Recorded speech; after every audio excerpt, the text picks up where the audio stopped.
Selamat datang di video tentang pembuluh darah dan gangguannya. Kali ini kita akan membahas tentang aterosklerosis. Apa itu aterosklerosis? Menurut Johns Hopkins Medicine, aterosklerosis adalah penebalan dinding arteri yang disebabkan oleh penumpukan plak di lapisan dalam arteri. Plak tersebut terbentuk dari endapan lemak dan mengakibatkan menyempitnya rongga arteri. Sebelum membahas aterosklerosis, kita perkenalan dulu dengan dinding arteri.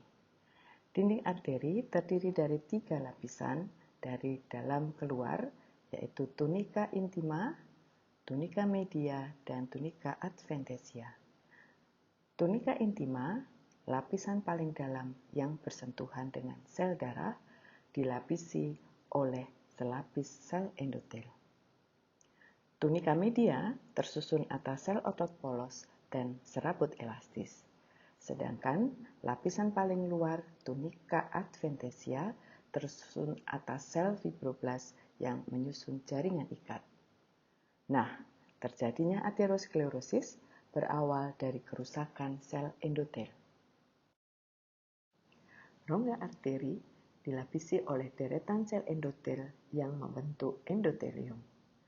Pada keadaan normal, sel darah merah atau eritrosit dan sel darah putih yang dalam tayangan ini diwakili oleh neutrofil dan monosit mengalir di sepanjang rongga arteri tanpa hambatan.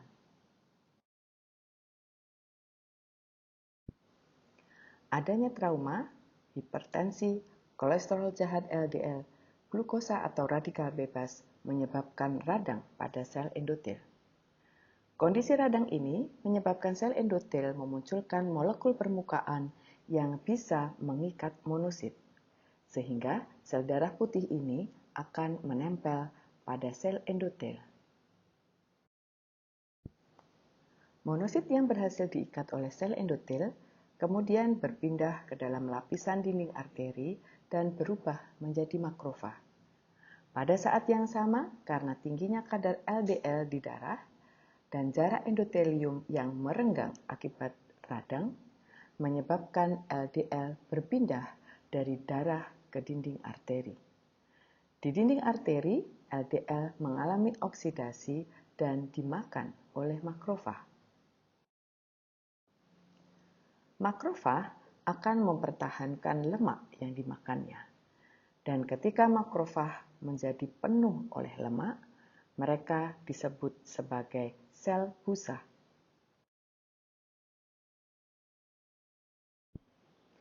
Semakin bertambahnya sel busa di dinding arteri, mendorong permukaan endotelium ke arah rongga arteri, sehingga rongga arteri menyempit.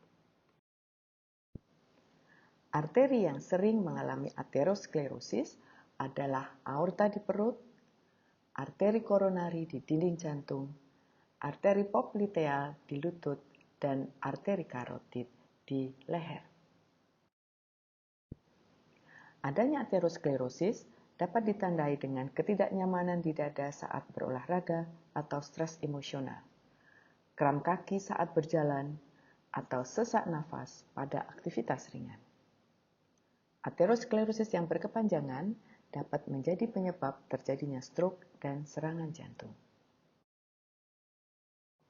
Demikian penjelasan singkat mengenai aterosklerosis dan akibat yang ditimbulkannya. Marilah bersama-sama kita menjalani pola hidup sehat agar terhindar dari aterosklerosis. Semoga penjelasan ini bermanfaat. Terima kasih.